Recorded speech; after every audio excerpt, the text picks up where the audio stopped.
Pensait enfin obtenir ce fameux contrat de travail qui lui ouvrirait les portes vers le Canada et lui permettrait de réaliser son rêve canadien.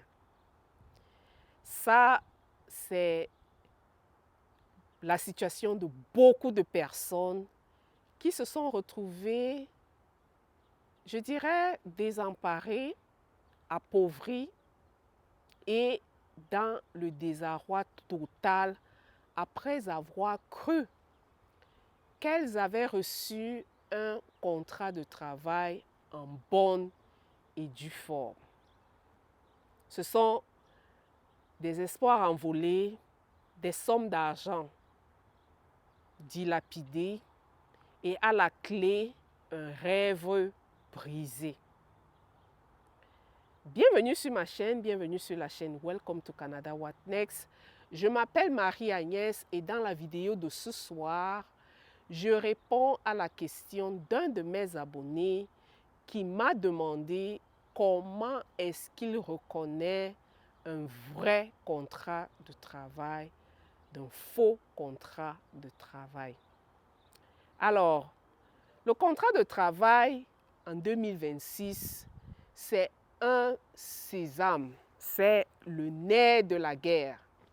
Car immigrer au Canada avec le permis de travail, c'est l'une des voies les plus faciles et c'est l'une des voies les moins coûteuses lorsqu'on compare à beaucoup d'autres programmes d'immigration où il faut dépenser des milliers de dollars, notamment pour le permis d'études, parce qu'au jour d'aujourd'hui, si tu n'as pas la poche bien profonde, oublie.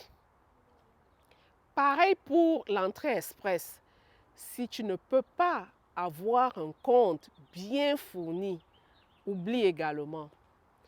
Donc c'est pour ça que beaucoup fondent leurs espoirs sur le permis de travail et le contrat de travail en particulier. Alors, comment est-ce qu'on reconnaît un contrat de travail qui est authentique? Il n'y a pas de réponse standard à cette question-là. Et je suis sûre que beaucoup qui se retrouvent dans cette situation se doutaient. Parce qu'il y a des signes qui ne trompent pas. Mais comme on est aveuglé par ben, on veut venir à tout prix et à tous les prix. Parfois, on se retrouve malheureusement dans cette situation-là. Et lorsque je dis qu'il y a des signes qui ne trompent pas et il y a des indices, c'est que je le pense vraiment. Lorsque quelqu'un me demande comment je reconnais que le contrat de travail est vrai, est authentique, moi, je lui renverrai la question en lui demandant comment est-ce que tu as obtenu ce contrat de travail-là? Comment est-ce que tu as été au courant de cette offre d'emploi-là? Où est-ce que tu as postulé? Est-ce que tu as envoyé un CV? Est-ce qu'il y a eu des communications? Est-ce que tu as passé un entretien? Parce que oui, ici au Canada, très souvent, vous allez passer un entretien d'embauche. Comment s'est fait cet entretien d'embauche-là? Est-ce que tu as payé pour avoir cette offre d'emploi? Ça, c'est la question à laquelle il faudrait que tu répondes. Parce qu'on entend les pleurs partout, mais beaucoup ne disent pas exactement ce qu'il en est. Oui, j'ai payé, mais quand tu payais, tu t'attendais à quoi? Tu t'attendais à quoi? Parce qu'ici au Canada, aucun employeur sérieux va te demander de payer pour avoir un contrat de travail. C'est interdit par la loi. Je sais que juste après la COVID, il y a eu beaucoup d'agences de recrutement qui monnayaient des contrats de travail. Oui, les gens ont eu à payer et c'était des vrais contrats de travail. Ça, je n'en disconviens pas. Mais dans la règle de l'art, dans les règles de l'art, vous ne devez pas payer pour obtenir un contrat de travail de votre employeur. L'employeur ne vous vendra jamais une offre d'emploi. Jamais. Généralement, les agences de recrutement ont des commissions lorsqu'elles parviennent à placer quelqu'un. Mais l'employé ne débourse pas de l'argent. Très souvent, c'est comme ça que ça se passe. Donc, pour revenir à la question, moi, je te poserai la question de savoir comment s'est passé ton processus de recrutement. Avec qui étais-tu en contact? Est-ce que tu as passé des entretiens? Où as-tu envoyé ton CV? Ça s'est passé comment? Est-ce que tu as eu à payer? Est-ce qu'on t'a pressé? Parce que parfois, on te dit, oui, envoie l'argent, envoie l'argent.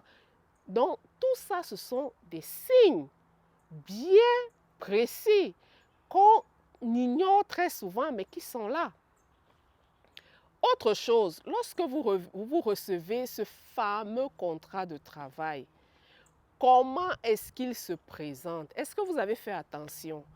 L'entreprise, est-ce qu'elle existe? Est-ce que vous avez fait une petite recherche? Est-ce que vous êtes allé sur Google? Est-ce que vous êtes allé sur Google Maps? Est-ce que vous êtes allé sur LinkedIn? Voir s'il y a une présence sur Internet. Est-ce que vous êtes allé sur Glassdoor? Est-ce que vous êtes allé sur Indeed? Est-ce que vous êtes allé sur JobBank pour voir si l'offre d'emploi a été affichée? Il y a tellement d'indices. Il n'y a pas un seul indicateur, mais il y en a plusieurs. Donc, vous devez faire beaucoup de recherches en amont pour pouvoir déceler le vrai du faux. Parfois, il y a des fautes dans le contrat de travail et un contrat de travail sérieux ne devrait pas avoir de fautes. Ça, ce sont des petites choses auxquelles vous devez prêter attention. Autre chose qui parfois saute à l'œil, l'adresse email. Quelle est l'adresse email qu'ils ont utilisée?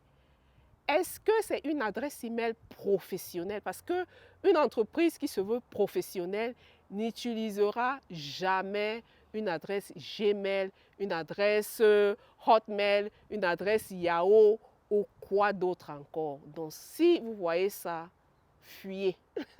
Fuyez.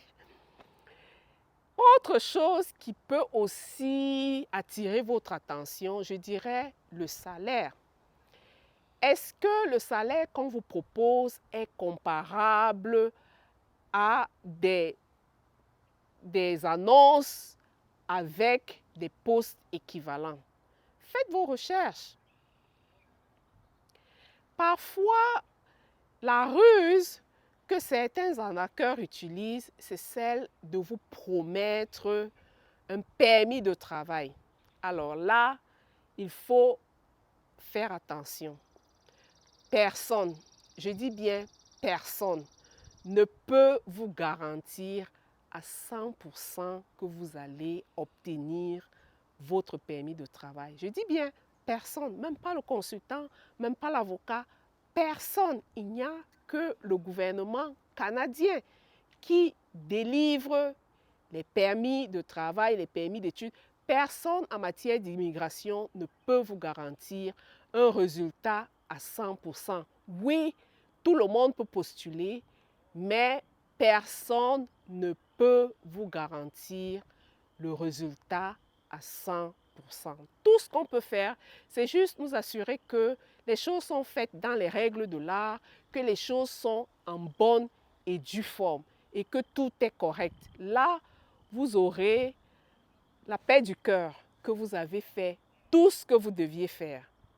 Mais, je le redis encore une fois, personne ne peut vous garantir l'obtention d'un permis de travail.